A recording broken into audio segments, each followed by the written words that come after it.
우리 하나님의 말씀은 고린도전서 13장 1절로 13절 말씀을 봉독합니다. 고린도전서 13장 1절로 13절입니다. 내가 사람의 방언과 천사의 말을 할지라도 사랑이 없으면 소리나는 구리와 울리는 꽹과리가 되고, 내가 예언하는 능력이 있어 모든 비밀과 모든 지식을 알고 또 산을 옮길 만한 모든 믿음이 있을지라도 사랑이 없으면 내가 아무것도 아니요, 또 내가 내게 있는 모든 것으로 구제하고 또 내 몸을 불사르게 내줄지라도 사랑이 없으면 내게 아무 유익이 없느니라. 사랑은 오래 참고, 사랑은 온유하며 시기하지 아니하며, 사랑은 자랑하지 아니하며 교만하지 아니하며 무례히 행하지 아니하며 자기의 유익을 구하지 아니하며 성내지 아니하며 악한 것을 생각하지 아니하며 불의를 기뻐하지 아니하며 진리와 함께 기뻐하고 모든 것을 참으며 모든 것을 믿으며 모든 것을 바라며 모든 것을 견디느니라. 사랑은 언제까지나 떨어지지 아니하되 애언도 패하고 방언도 그치고 지식도 패하리라. 우리는 부분적으로 알고 부분적으로 예언하니 온전한 것이 올 때에는 부분적으로 하던 것이 패하리라. 내가 어렸을 때에는 말하는 것이 어린아이와 같고 깨닫는 것이 어린아이와 같고 생각하는 것이 어린아이와 같다가 장성한 사람이 되어서는 어린아이의 일을 버렸노라. 우리가 지금은 거울로 보는 것까지 힘이 하나 그때는 얼굴과 얼굴을 대하여 볼 것이요, 지금은 내가 부분적으로 아나 그때는 주께서 나를 아신 것 같이 내가 온전히 알리라. 그런즉 믿음, 소망, 사랑이 이 세 가지는 항상 있을 것인데 그 중에 제일은 사랑이라. 아멘. 아멘. 찬양 읽겠습니다.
주의 복음 들고 간다고 찬양을 해서 아멘을 했는데, 우리 세일의 기도회 동안에 마음에 품고 기도하자 그랬죠. 그래서 전도하자고, 어떤 복음은 전하자고. 아멘. 우리라도 아멘 하자. 저쪽은 안 할지. 우리는 사명 메들리를 사명 감당하자고 했는데, 이 눈에 아무 증거 아니 배워도 주님 오실 거니까 아멘. 마음에 품 사람 있어요? 자, 우리는 한 주간 이제 남았습니다. 세일에 정말 우리가 가슴에 좀 품고 복음을 전해야 될 그 생명들, 긍휼히 여기는, 불쌍히 여기는 그런 마음들이 우리에게 있어야 주님 마음을 본받는 거죠. 본받는 거예요. 자, 고린도전서 13장을 세 번째, 우리가 오늘 13절을 살피려고 합니다. 그런즉 믿음, 소망, 사랑, 이 세 가지는 항상 있을 것인데 그 중에 제일은 사랑이라. 여러분, 우리가 오늘 고린도전서 13장을 보면, 이게 제가 결혼식 주례할 때도 꼭 이 본문을 소개를 많이 해요. 사랑은 오래 참고 4절부터 7절까지를 그리고 사랑장이라 그래요. 그런데 왜 바울이 지금 이 얘기를 하느냐, 왜 이 고린도전서에 이 13장이 이렇게 들어가 있느냐를 좀 살필 필요가 있죠. 3장 1절에 보면 고린도 교회는요 굉장히 어린 교회입니다. 고린도전서 3장 1절부터 보면, 형제들아 내가 신령한 자들을 대한과 같이 너희에게 말할 수가 없다. 그래서 예수 안 믿는 사람, 그 귀신들 따라다니면서 세상 풍속을 따르면서 사는 이 육신에 속한 자 곧 그리스도 예수는 어린 아이와 같이 내가 대할 수밖에 없다. 그래요. 그래서 고린도 교회는 굉장히 어리죠. 그래서 2절에 보면 내가 너희를 젖으로 먹이고 밥으로는 아니하였다. 이는 너희가 감당치 못하기 때문이다. 그러니 지금도 못하리라 그래. 지금도. 그런데 뭐 사랑 얘기를 여기서 하는 이유가 뭐냐? 그 얘기는 어린 아이가 되다 보니까 여러 가지 은사는 많이 나타났어요. 성령님이 교회에 방언도 하게 하셨고 또 예언도 하고, 그리고 오늘 보면 믿음의 역사도 있고 막 이런 이제 은사가 나타나요. 그래서 서로 자기 그걸 갖고 자랑을 많이 해요. 내가 방언한다고. 그리고 그러니 예수 안 믿는 사람이 교회에 와서 사람들이 막 방언으로 기도하면 은혜를 받겠어요? 뭔 말인지도 모르고 저것들 시끄럽게 미쳤냐 이렇게 되죠. 자, 그러니 그러한 걸 자기 자랑하고 남 막 시기하고 니까지 은사가 뭔 소용이 있냐, 그런 것은 아무것도 아니야 막 이러니까, 심지어 예언을 하는데 장차 되어진 일들도 막 얘기를 하고 하죠. 그때 바울은 그러한 고린도 교회에 편지를 하면서 이제 3장 어린 아이다 그러면서 왜 너희가 서로 파당을 짓고 하느냐 그러면서 4장 20절에 이런 얘기를 해요. 내가 다시 너희한테 한번 갈 거다. 갈 텐데 고린도전서 4장 20절에 내가 가서 너희의 교만한 말을 내가 들으러 가는 게 아니고 너희가 어떻게 사는지 너의 삶을 내가 보러 갈 거다. 그래서 하나님의 나라는 말에 있지 않다. 능력에 있다. 그래서 이 능력은요, 하나님의 나라의 능력은 사랑의 실천이에요. 사랑의 열매가 있는 거예요. 근데 지금 그게 없어요. 그래서 이 얘기를 하면서 12장부터 이제 심지어 5장 6장에 보면 막 교회 안에서 그 세상에도 없는 그러한 막 이제 간음의 문제, 그리고 제사 음식 갖고 서로 뭐 먹니 마니 뭐 이런 것들 아주 어린 초보적인 그러한 것들을 정리한 다음에 12장부터 14장까지의 한 주제 갖고 얘기를 하는 게, 그게 뭐냐면 교회가 서로 우리가 그리스도의 몸 지체들인데, 우리 몸의 지체가 건강한 몸은 서로 도움을 주고받으면서 자라는 거거든요. 우리 몸이 음식을 먹으면 보이지 않는 장기들이 이걸 잘 분해하고 그 필요한 영양소는 또 혈관을 통해서 각 필요한 대로 보내주더라고요.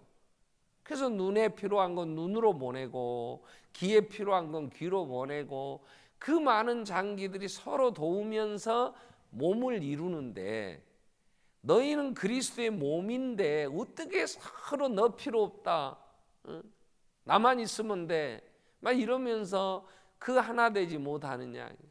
만약 손이 발들어 너 필요 없어, 그러면 발 없이 손이 어떻게 힘들어 살겠냐. 발이 없어도 살긴 살지요. 손으로 기어다니는 사람들이 있더라고요. 눈이 안 보이니까 이걸 손도 없으니까 혀로 그 글씨를 읽어가면서 사는 사람들도 있어요. 막 혀에 피가 나요. 손이 없고, 그러니까 입에다 붓을 물고 붓을 이 입으로 그림을 그리는, 이제 입으로 붓 물고 그리는 그런 화가들이 성탄 카드를 만들어서 이제 판매하는 사람들도 있더라고요. 어느 지체가 필요 없겠냐 그 말이에요. 없으면 굉장히 불편한 거예요. 그래서 몸이 1000냥이라면 눈은 900냥이라 그래도 눈만 있으면 안 되잖아요. 눈이 건강하게 잘 보고 밝히 분별하고 그러려고 할 때에 그 필요한 것들을 공급해주는 보이지 않는 장기도 또 소중한 거지. 자, 그래서 그 12장부터 14장 얘기를 하는 그리스도의 몸이다. 은사는 여러 가지나 직임은 같고 성령이 다 주신 거 아니냐. 그러면서 이제 14장의 몸 얘기를 더 구체적으로 하면서 13장 그 중간에 이 사랑이 있는 거예요. 이 사랑. 그 얘기는 너희가 지금 사랑이 없다. 그 얘기예요. 그래서 13장을 주는 거예요. 사랑이 없다면 너희가 방언을 한들 천사의 말을 한들 울리는 꽹과리 소리나는 시끄러운 쇠부딪히는 소리, 얼마나 그 쇠들이 막 부딪히면 신경질 납니까? 그런 소리에 불과한 거 아니냐. 너희가 예언하는 능이 있어 모든 비밀을 다 알고, 그래서 내가 환상을 보고 내가 미래에 되어질 일을 안다 해도 사랑이 없다면 아무것도 아니다. 너희가 내가 모든 전 재산을 다 팔아서 구제하고 내 몸까지도 나는 불사르게 내준다고 한다고 한들 사랑이 없으면 무슨 소용이 있겠냐. 자기 막 재산을 다 내놓고 하는데 사랑이 없으면 왜 합니까? 지 이름 내려고. 그래서 사랑은 자랑하지 아니하며, 그러면서 사랑이 뭔가에 대한 얘기를 이제 하는 거잖아요. 사랑은 교만하지 않는다. 자기 자랑하려고 내가 그래도 괜찮은 사람이라고 막 드러내려고 헌금할 수도 있잖아요. 그렇기 때문에 그건 사랑이 아니란 말이에요. 그래서 12장 31절에 이 여러 은사된 얘기를 하면서 성령이 여러 사람, 각 사람, 어떤 사람에게는 방언의 은사도 통역의 은사도 예언의 은사 다 주지 않았느냐. 그러나 더욱 큰 은사를 사모해라. 그런 얘기를 해요. 너희는 더욱 큰 은사. 12장 마치면 31절이 마치면 13장으로 넘어가. 이게 사랑, 제일 좋은 길을 너희에게 보이리라. 그러면서 믿음, 소망, 사랑 이 세 가지는 성도에게 항상 있어야 할 것인데 그 중에 제일은 사랑이라 이렇게 얘기를 하는 거예요. 여러분, 우리는 장성한 사람, 오늘 세 번째 시간에 누가 장성한 사람이냐? 사랑으로 열매 맺고 사는 사람이에요. 사랑이 열매가 있는 사람. 그럼 사랑은 누구를 사랑하며 어떻게 사랑해야 될 것인가? 이번 한 주간 동안 우리가 살피며 이제 우리가 얼마만큼의 수준의 사람인가를 보려고 하는 거예요. 뭔가 대비시켜 봐야 되잖아. 사랑이 이런 거라고 얘기를 했으니까 말만 하지 말고 말 가지고 되는 게 하나님의 나라는 아니니까. 그래서 사랑에 대한 얘기를 할 때 주님은 이렇게 얘기하시죠. 요한복음 14장 21절에 보면 불러낸 제자들과 이제 마지막 죽으시기 전날 밤 이런 얘기를 해요. 나의 계명을 가지고 지키는 자라야 나를 사랑하는 자니. 그래요. 예수님이 나를 사랑한다면 내 계명을 지키는 것이다. 사랑은 말과 혀로 하는 게 아니니까. 그래서 내 계명을 지키면 아버지께 사랑을 받고 나도 그에게 나를 나타내서 그의 삶에 그 생명 부여하게 해줄 것이다. 예수님의 약속이에요. 그러면서 13장에서 이 말씀하시기 전에 이런 얘기를 하죠. 새 계명을 너희에게 주는데 계명을 지켜야 하나님 사랑하는 거니까. 그럼 계명이 뭐냐 그럴 때 새 계명을, 새로운 계명을 너희에게 주는데 내가 서로 사랑해라. 내가 너희를 사랑한 것 같이 너희도 서로 사랑해라. 이렇게 얘기를 하시고 이제 가시죠. 우리 주님은 떠나가죠. 그런데 바울이 우리가 서로 사랑하고 장성한 분량이라도 자라야 되는데, 그러면 어떻게 하면 이제 사랑할 수 있는가? 어떻게 하면 사랑의 사람이 되는가? 자, 이 부분에서 바울이 에베소 교회를 향해서 기도하는 내용들도 1장 17절부터 우리가 19절까지 2주 동안 기도 새벽에 생각을 했고, 바울이 고린도전서의 구조를 보면 14장이 끝나면 뭔 얘기를 하냐면 바로 부활에 대한 얘기를 해요. 부활을 믿지 않아요. 어떤 사람들은 더러는 예수 부활도 거짓이다 이런 얘기도 하고 그래요.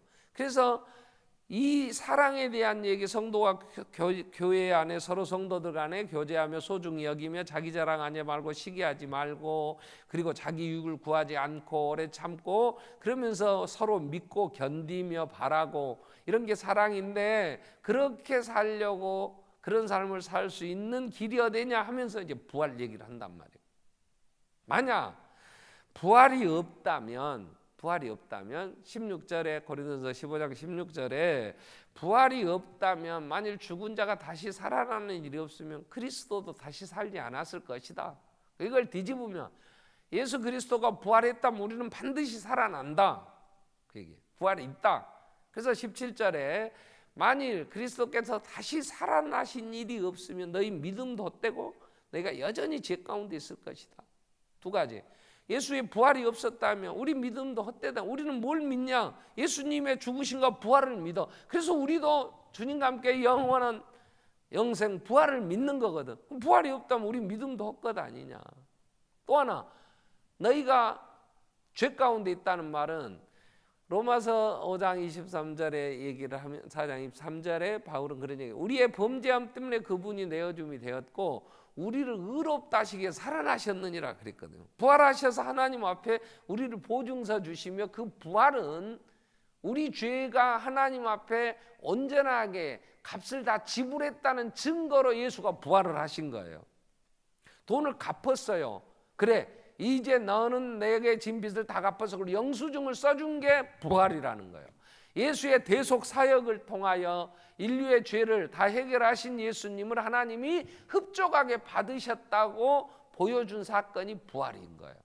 그래서 부활이 없으면 예수님 죽으심이 우리 죄에 사하는, 하나님이 이제는 다 됐다고 이렇게 의롭다고 할 수 있는 근거가 뭐냐 말이야. 입증이 안 된 거예요. 그래서 부활이 없다면 너희가 여전히 죄 가운데 있을 것이다. 그러면서 부활이 없다면 우리가 어떻게 살아야 되냐? 그러면서 18절에 이런 얘기를 하죠.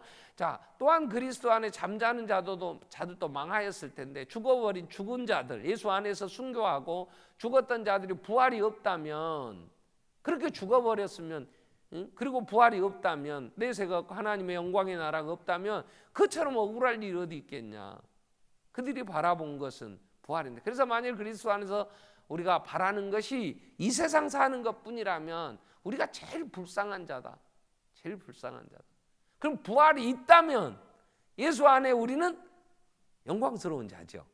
영광스러운 자죠. 그래서 바울이 지금 이 얘기를 하면서 우리가 부활이 없다면 우리 믿음도 헛되고 우리가 죄 가운데 있고 우리가 얼마나 불쌍한 자냐. 만약 부활이 없다면 어떻게 살아야 되냐. 30절에 가서 그런 얘기를 합니다. 만약 부활이 없다면, 고린도전서 15장 30절에 부활이 없다면 우리가 이렇게 어렵게 그렇게 막 고난 받으면서 뭐 땅끝까지 복음 전할 것도 없어. 뭐 사명 감당했다고 막 죽으면서 이렇게 찬양하고 뭐 이럴 필요도 없다고. 그러면서 32절에 이런 얘기를 해. 내가 사람의 방법으로 에베소에서 맹수와 더불어 싸웠다면 내게 무슨 유익이 있으려? 죽은 자가 다시 살아나지 못한다면 내일 죽을 터이니 뭐 해야 된다고? 먹고 마시고 노세 젊어서 노세 늙어지면 못 노나니 그리고 사는 것이 마땅하다. 그 얘기예요. 근데 부활이 있으니까 부활의 세계, 영원한 하나님의 그 영광의 지극히 영광의 풍성한 그 나라가 있기 때문에 우리는 날마다 죽노라. 바울은 31절에 그래. 난 날마다 죽노라. 이 부활을 전해야 되잖아. 우리가 예수가 부활하셨기에 다시 오시기에 우리도 그 부활의 생명의 부활로 우리가 부활하기 때문에 이 부활을 증거하는 거죠. 자, 그래서 우리가 바울이 지금 사랑 얘기를 하면서 이 어린 교회에 뭔가 알려주려고 하는 게 부활의 세계를 믿도록, 그래서 그들이 하나님의 사람, 사랑하는 자가 되게 하려고 하는 거예요. 자, 하나님이 하나님을 사랑한다면 요한일서 4장 20절 이후에 하나님을 사랑한다고 하면서 보이는 형제를 사랑하지 않는다면, 요한일서 4장 20절에 누구든지 하나님을 사랑하노라 하고 그 형제를 미워하면 거짓말하는 자다. 보는 바 그 형제를 사랑하지 아니하는 자가 보지 못하는 바 하나님을 사랑할 수가 없다. 그러면서 21절에 자, 우리가 이 계명을 주께 받았으니 하나님을 사랑하는 자는 또한 그 형제를 사랑할지니라 그랬어요. 사랑은 나 하나님 사랑에 안 나타나. 그 사랑을 어떻게 표현할 길이 없어. 하나님 사랑이 어떻게 표현되냐? 하나님의 기업, 하나님이 택한 백성, 하나님의 거룩한 백성들, 교회를 사랑하는 게 곧 하나님을 사랑하는 거예요. 다른 방법이 하나님을 어떻게, 여러분 하나님이 우리 집에 식사하러 한번 오신다면 아마 상다리 부러지게 차릴 거예요. 근데 주님이 뭐라 했냐면 이 어린 소자에게 내 이름으로 냉수 한 그릇 대접하는 거, 곧 내게 대접하는 거다 그랬어요. 주의 이름으로. 하나님은 형상이 없어요. 그래서 오셔서 뭐 먹거나 우리의 위로가 필요하거나 우리가 뭐 만져드리고 뭐 주물러드리고 해야 될 그런 존재가 아니에요. 그래서 하나님이 나를 사랑한다면 눈에 보이는 형제. 자, 그러면서 사도는 요한일서 3장 18절에 16절부터 말씀 보면요, 이렇게 얘기해요. 그리스도께서 십자가에 죽으심으로 목숨을 버리셨어. 그래서 이로써 우리가 사랑을 알아. 이게 사랑이라는 거예요. 그리고 우리도 형제를 위하여 목숨을 버리는 게 마땅하다. 형제를 사랑하는 건 이건 살아야 될 존재 목적, 존재 이유가 여기. 내가 왜 사냐? 형제를 위하여 목숨을 버리기 위하여, 형제를 사랑하기 위하여 사는 거란 말이야. 하나님 우리에게 주신 거야. 그런데 내가 형제를 사랑한다고 하면서 형제의 궁핍함이 있어. 내 옆에 어려운 분들이 많이 있잖아요. 그런데 이 세상 재물을 가지고도 형제가 궁핍하고 어려운데 도와줄 마음이 없다면, 마음을 닫는다면 그건 사랑이 어찌 그 속에 있다고 하겠냐. 그래서 18절에 말과 혀로만 사랑하지 말고 행함과 진실함으로 하자. 사랑은 말로 하는 게 아니에요. 행함과, 그죠? 진실함으로. 그래서 우리가 하나님을 사랑한다, 이게 교회를 사랑하는 것이고 형제를 사랑하는 것이라면 하나님을 여러분 진짜 사랑하고 싶습니까? 아멘. 하나님 사랑하십니까? 지금까지는 못 사랑해도 사랑하실랍니까? 그러면 토요일 날 정교인 체육대회 나와야 돼. 아셨어요? 왜? 정교인 체육대회 와서 같이 모여만 줘도 기쁨이야. 아니 체육대회 한다고 막 텐트도 치고 막 할 텐데 성도가 안 나와봐. 그러면 얼마나 허전할 거예요. 그죠? 그리고 올 때에 빈손으로 오지 말고 요즘 감도 많이 땄잖아. 여러분 친정에 고구마 캐러 안 갔어? 그럼 고구마도 좀 삶아 오고 감도 갖고 오고, 없으면 그 과일 가게 가서 과일도 좀 사고, 삼겹살 하려면 상치도 여러분 것만 먹으려고 하지 말고 목사 것도 해오고. 그게 사랑이지. 아이고 목사님 다 해다 줄 텐데요. 그래서 안 해왔다고 해갖고 아무도 안 갖고 오면. 내가 구역장이에요. 내가 구역 밤 내가 할 거나 그랬더니 구역 식구들이 아니요 우리가 해야죠 막 그러더라고. 해야지. 그죠? 그게 사랑이라는 거죠. 자, 그러면 이런 사랑을 실천하고 산 사람들이 있어. 이렇게 산 사람. 그 중에 대표적인 인물을 우리는 들라 그러면 예수. 자, 예수님은 히브리서 12장에서 이렇게 소개를 해요. 히브리서 12장 1절 보면 우리에게 구름같이 둘러싼 허다한 증인들이 있으니까 믿음의 사람들, 이렇게 산 사람들 증인이 있으니 우리도 무거운 거 얽매기 쉬운 자 벗어버리고 인내로서 우리 앞에 당한 경주를 잘 하자. 그러면서 모델로 하나 제시하는데 누구를 제시하냐면 예수를 제시해요. 자, 믿음의 주여 또 온전케 하시는 이 예수를 바라보자. 예수님을 믿음의 경주를 잘 하려면 모델이 예수, 그 예수를 바라보자. 그러면 예수님은 어떻게 믿음의 경주를 했느냐 할 때 그는 앞에 있는 기쁨을 위하여, 이 앞에 있는 기쁨을 위하여 십자가도 참고 부끄러움도 개의치 아니하시더니 하나님 보좌 우편에 앉으셨느니라 그랬어요.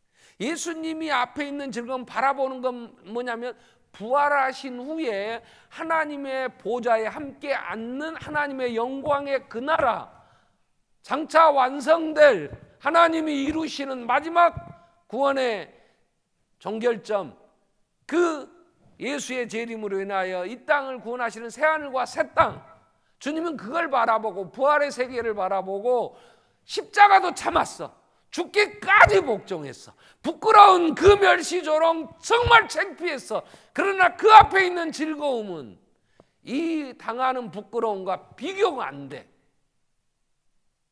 우리가 바라보아야 될 예수는 앞에 있는 즐거움을 위하여 십자가를 참고 그 모든 부끄러움도 개의치 아니하시더니 보좌 우편에 앉으셨다.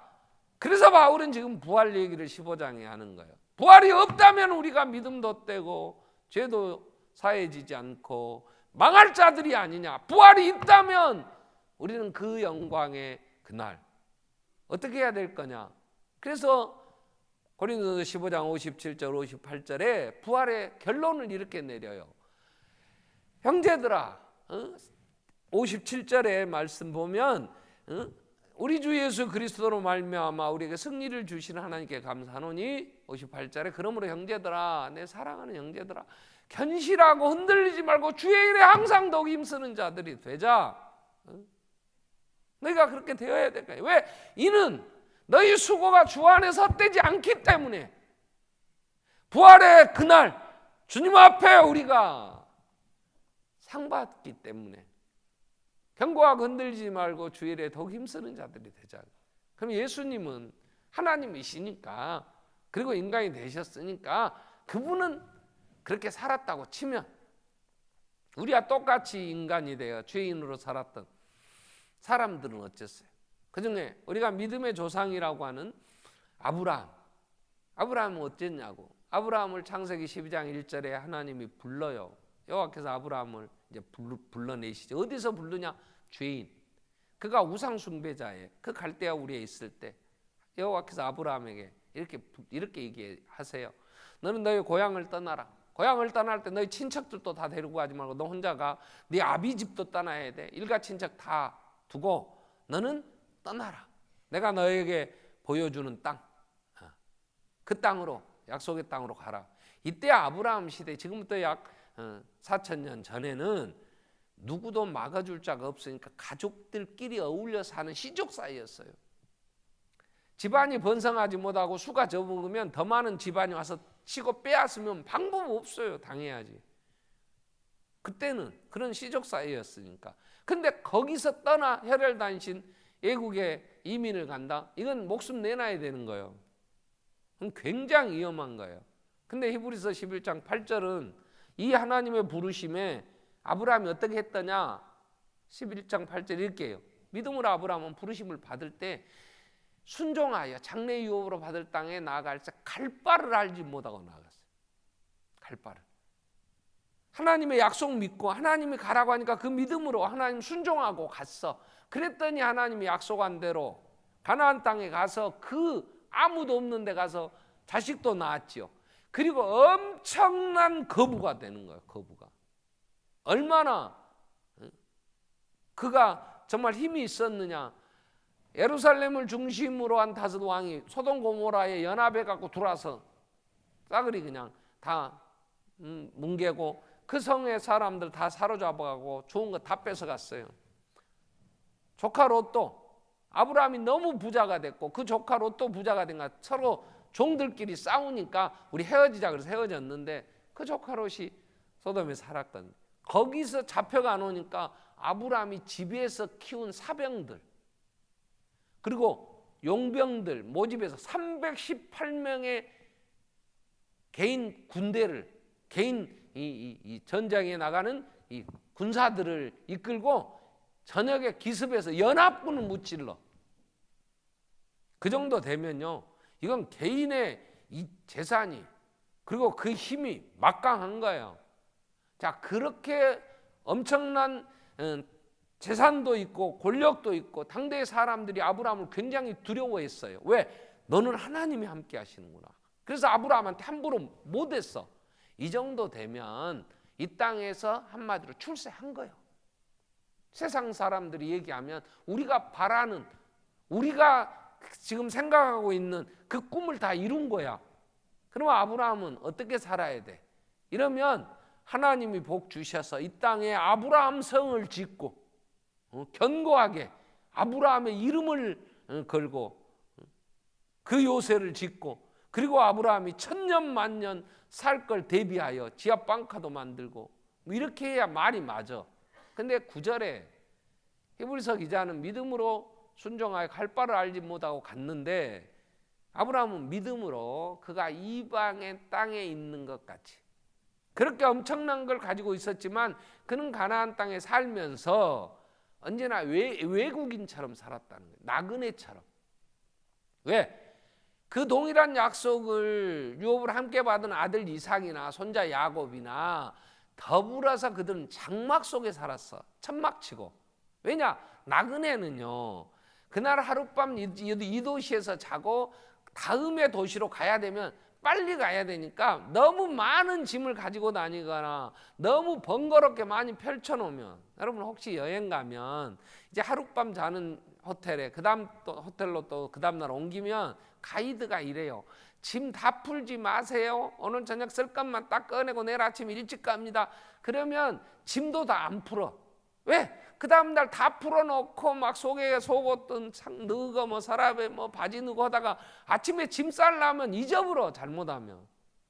그러니까 잠깐 나그네의 길은, 행인의 길은 그날 필요한 것만 간단하게 가지고 자고 그 다음에 또 가는 거야. 아브라함은 지금 그 가나안 땅에 엄청난 걸 이루었어. 근데 어디서 자냐? 장막에 천막치고 살아. 왜냐?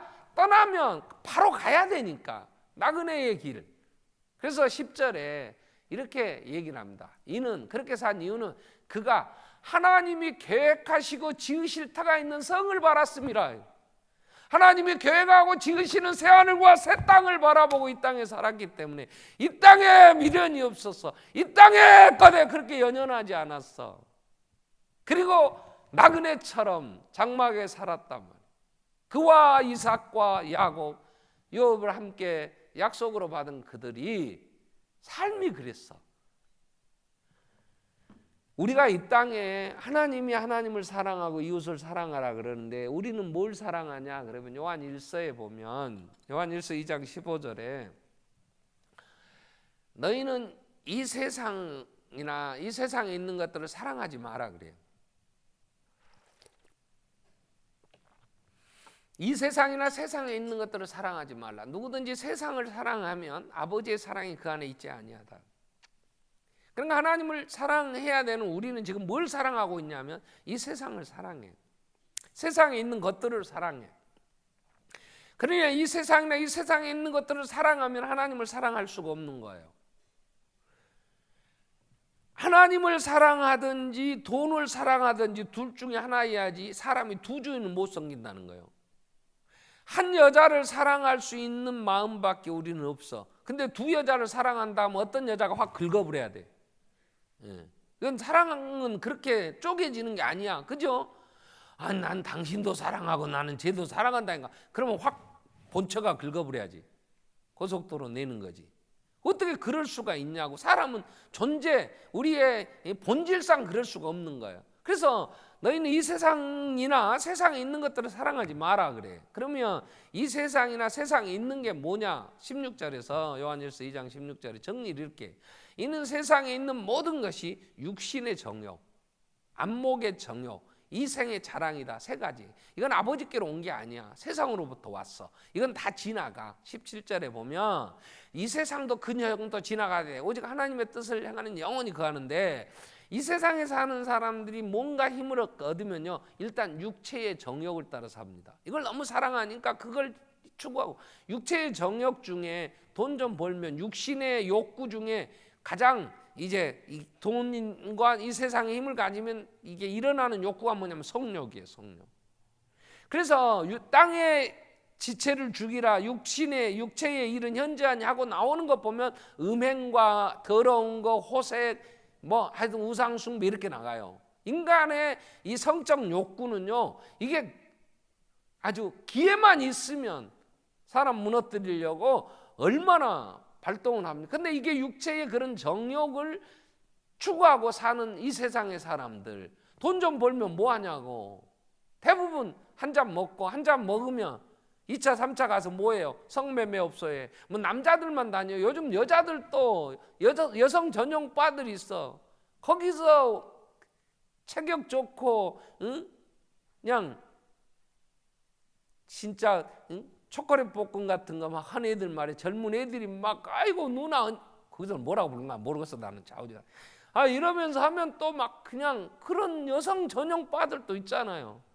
아니 그 유명했던 한국의 돈 많은 회장님이 성매매업소에 많은 여자들을 불러다가 같이 막 그냥 난자박 했다 해갖고 얼마나 부끄러웠어요.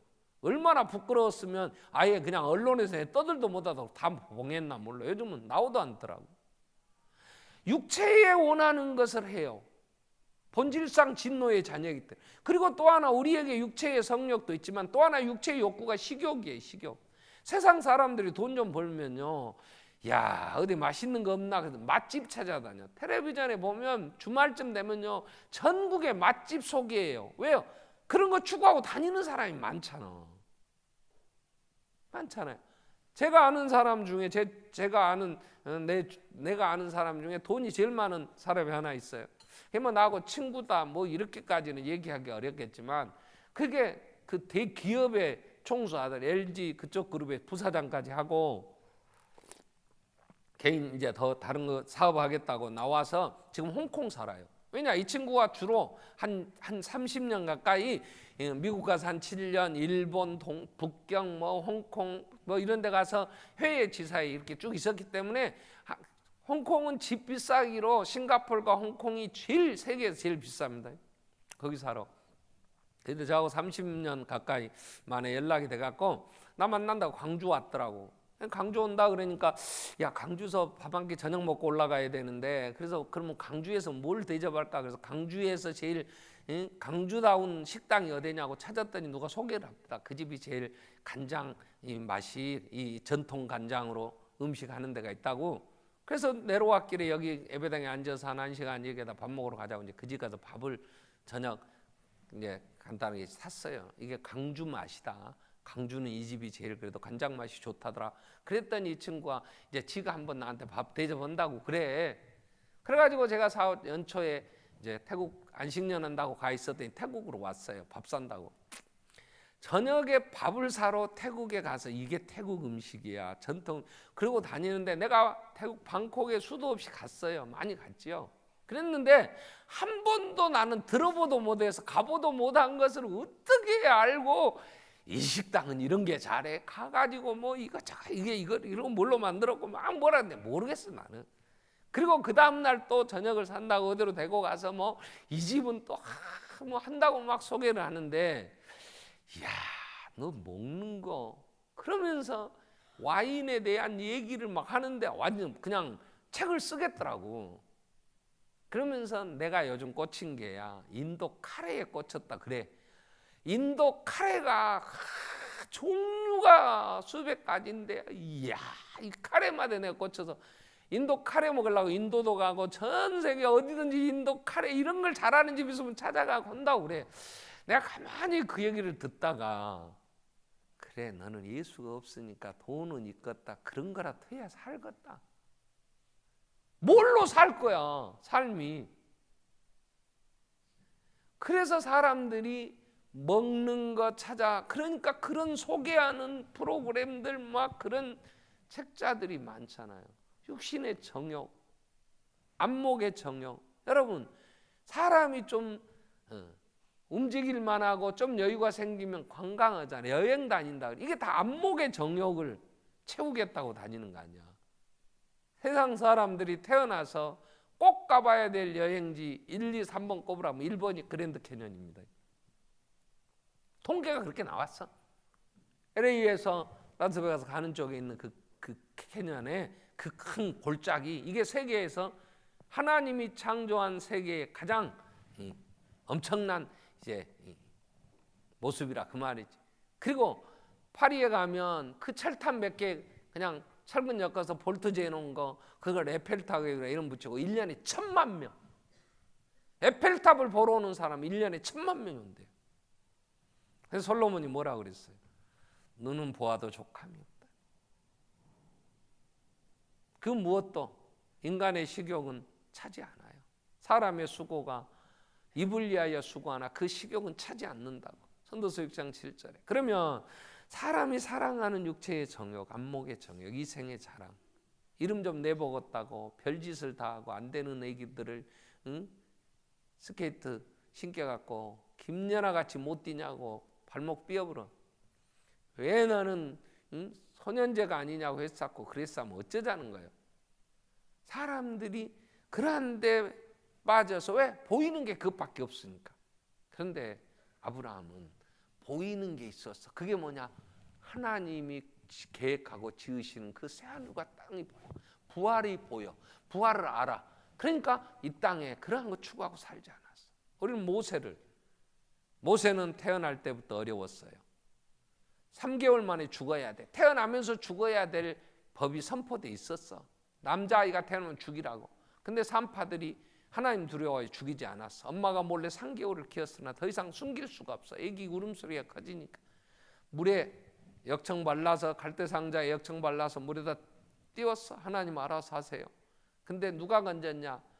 물에서 건졌다. 그래서 이름이 모세야. 공주가 건져.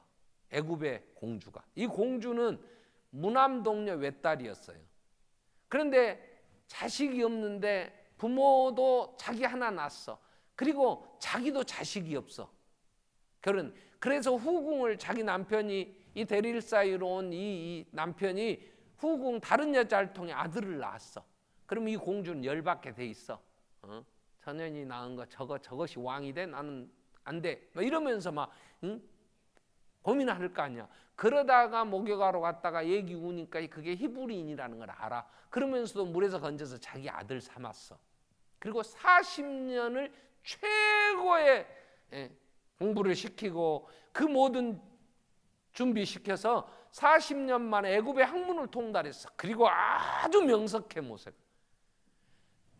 후궁이 낳은 아들보다 훨씬 더 왕으로서 세워도 손색이 없어. 그러니까 모세는 가만히 있으면 엄마의 그러한 배경, 또 그러한 이제 욕심에 의해서 왕이 될 수 있어. 그때 히브리서 기자는 모세를 뭐라고 소개를 합니까? 히브리서 11장 24절에 보면 믿음으로 모세는 장성하여 바로의 공주의 아들이라 칭함을 거절했다. 왜 거절했냐? 왜 거절하느냐? 25절에 도리어 하나님의 백성과 함께 고난 받는 것을 잠시 제약의 낙을 누리는 것보다 더 좋아하고, 그 공주의 아들. 자, 26절까지 보면 26절에 그리스도를 위하여 받는 수모를 애굽의 모든 보화보다 더 큰 재물로 여겼다는 거야. 왜? 이는 상주심을 바라보며 이 땅에 살면서 공주의 아들로 애굽의 모든 권력을 잡고 그 모든 금은 보화를 가지고 내 육체의 정욕, 안목의 정욕, 이 땅에 사고 싶은 걸 다 하고 살 수 있는 조건이었지만 그거 버리고 그는 그리스도와 함께 백성들과 함께 고난받는 것을 더 큰 재물로 여겼어. 이는 상주심을 바라봅니다. 영원한 세계가 있음을 알기에, 하나님 앞에 새하는 인생인 걸 알기에, 그 하나님 앞에서 주실 그 영광, 장차 나타날 그분이 계획하고 진행하시는 그 나라의 그 영광의 풍성함을 알기에 이 땅의 것이 미련 없이, 그에게는 조금 더 갈등이 아니었어. 근데 우리는 너무 세상 것이 버리기가 아까워. 사랑이라는 건 버리고 그분을 찾는 거예요. 근데 내가 손에 쥔 걸 버리지 못하니까 그분을 사랑하지 못한다는 거예요. 왜? 이게 너무 아까우니까. 왜요? 이건 가치의 문제예요. 가치관의 문제. 예수님은 천국은 마태복음 13장 44절에 천국은 마치 밭에 감추인 보화와 같다 그랬어요. 밭에 감추어져 있어요, 이 보화가. 근데 사람이 이걸 발견했어. 근데 발견한 사람은 밭주인이 아니야. 일하러 쟁기질 하루 해달라 그래서 품삯을 받고 품꾼이 일하러 갔다가 발견했는지 아니면 우연히 발견했는지 밭에 감추인 보화를 발견한 거야. 그래서 이 발견한 사람은 어떻게 했냐? 그 밭을 사야 돼. 그러면 그 보화가 자기 거야. 이건 너무 귀해. 그래서 자기의 것을 기뻐하고 돌아와서 어떻게 자기 소유를 다 팔았단 말이야. 다 팔았어. 왜? 자기의 가진 모든 것을 다 팔아서 그 밭만 사면 돼. 아낌없이 팔았어. 그건 후회하지 않았어. 왜? 그 밭만 사면 더 엄청난 게 자기한테 오니까. 이 가치를 아니까. 밭에 감추인 보화의 가치를 그는 아니까. 팔 때 옆에 사람들이 저 미친놈 저거 왜 저래? 저거 저 더위 먹었나? 저거 일하고 다니더니 왜 저런데? 손가락질 할 수 있어. 부끄럽게 사람들이 막 비난할 수 있어. 그러나 그는 부끄럽지 않았어. 왜? 밭만 사면 돼. 미련 없었어요. 그 가치를 아니까. 근데 우리는 천국의 가치를 몰라. 부활을 믿지 않아. 그러니까 이 세상 것이 아직도 너무 좋은 거예요. 어제 이선희가 와서 여기 7시부터 노래했어요. 제가 5시 반부터 운동장을 한 1시간 돌아요. 막 사람들이 밀려오는데요. 와, 6시부터 입장시키는 것 같아. 5시 좀 넘어가니까 와서 표 바꿔갖고 그 운동장 스탠드에 앉아있더라고. 6시 되니까 입장하세요. 그러니까 들어가는데요. 이 길이 좁아. 차들이 얼마나 들어오니 인도 쪽은 사람이 막 저기서부터 걸어오는데요. 저것들 교회로 오면 참 부흥되겠다 내가 그랬어. 근데 이것들이 돈 내고 막 거기 가는데요. 내가 그래서 그때 생각에 이 중에 분명히 우리 교인도 있을 거다. 내 생각이 그랬어. 나 안 봐야지. 만났다면. 내가 그래서 운동장 끝나고 오는 사이에 가더라고. 아이고 이 인간을. 안 했지 안 했어. 하나님의 나라의 가치를 모르니까 이 세상 놓기가 힘든 거예요. 그래서 예수 믿는 게 힘들다 그래. 바울은 저녁에도 내가 좀 더 얘기를 하겠지만 너무 이 세상의 모든 걸 다 가진 사람이 바울이에요. 태어날 때부터 로마 시민권자의 집에서 명석하지요. 최고의 학교에 가 공부를 해. 가말리엘 문화에서. 사람들도 그를 기대하지요. 이 세상의 모든 걸 손아귀에 지을 수 있는 그 유대인의 지도자로. 근데 그가 이런 고백을 해요. 빌보 3장 7절에 보면 내게 유익했던 것, 그러나 무엇이든지 내게 유익이 하던 것은 내가 그리스도를 위하여 다 해로 여길 뿐더러 또한 해로 여기면 내 주 그리스도를 예수를 아는지 최고의, 예수를 알기 전에는 그게 전부였어. 그게 정말 가치 있는 그 스펙을 쌓으려고 그걸 가지고 자랑했어. 근데 예수를 한 다음에 이걸 보니까 세상에 배설물과 같대. 배설물이라는 건 오줌이나 똥이에요. 오줌이나 침. 이게 배설물이잖아요. 세상에 내가 그렇게 소중하게 생각하고 이걸 위하여 그 젊음에 그 악을 쓰며 추구했는데 예수를 만난 다음에 이게 배설물과 같아요. 배설물은 여러분 쳐다도 안 보고 그냥 버립니다. 아침에 배설하고 아까운 거 한 이틀 놔뒀다가 헛가 3일 좀 놔둬볼까 그래요. 요즘은요 워낙 비대가 발달돼 갖고 딱 앉았다 일어나면 센서가 작동해서 일어난과 동시에 2초는 3초 있으면 싹 내려버려.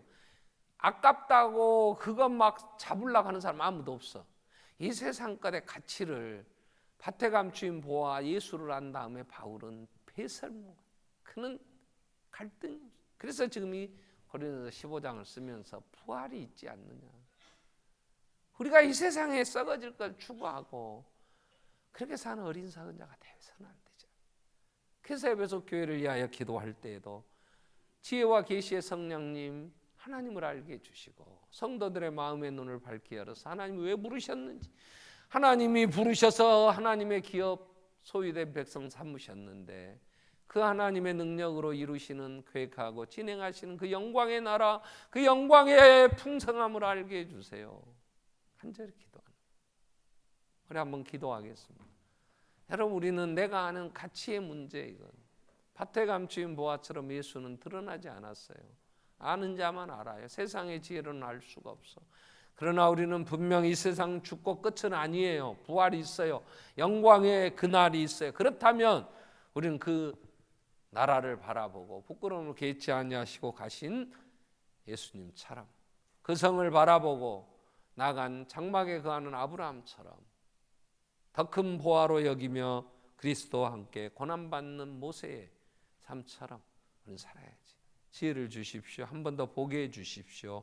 우리 같이 한번 통성으로 기도하겠습니다. 살아계신 하나님 아버지, 이 밤도 이 아침도 불러주